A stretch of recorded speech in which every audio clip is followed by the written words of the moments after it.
The Lion of St. Mark by G. A. Henty. Chapter 1. Venice. "I suppose you never have such nights as these in that misty island of yours, Francisco?"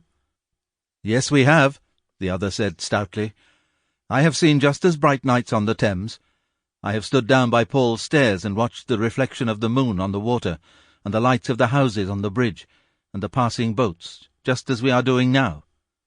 But," he added honestly, "I must confess that we do not have such still bright nights very often, while with you they are the rule, though sometimes even here a mist rises up and dims the water, just as it does with us. But I have heard you say that the stars are not so bright as we have them here." "No, I do not think they are, Matteo. I do not remember now, but I do know when I first came here I was struck with the brightness of the stars, so I suppose there must have been a difference. But you like this better than England? You are glad that your father came out here?" Francis Hammond did not answer at once. "I am glad he came out," he said after a pause, "because I have seen many things I should never have seen if I had stayed at home, and I have learned to speak your tongue. But I do not know that I like it better than home. Things are different, you see. There was more fun at home.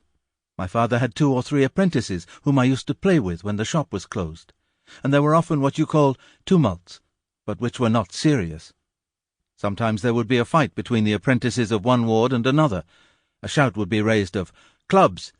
and all the apprentices would catch up their sticks and pour out of the shops, and then there would be a fight till the city guard turned out and separated them. Then there used to be the shooting at the butts, and the shows, and the May-Day revels, and all sorts of things. The people were more merry than you are here, and much more free. You see, the barons, who are the same to us that your great families are to you, had no influence in the city. You are a nation of traders, and so are we. But in London the traders have the power and are absolute masters inside their own walls, caring nothing for the barons, and not much for the king. If anyone did wrong, he got an open and fair trial. There was no fear of secret accusations. Everyone thought and said as he pleased. There was no lion's mouth, and no council of 10. "Hush, hush, Francisco," the other said, grasping his arm. "Do not say a word against the council. There is no saying who may be listening." And he looked nervously round to see if anyone was within earshot. "Well, there it is, you see," his companion said.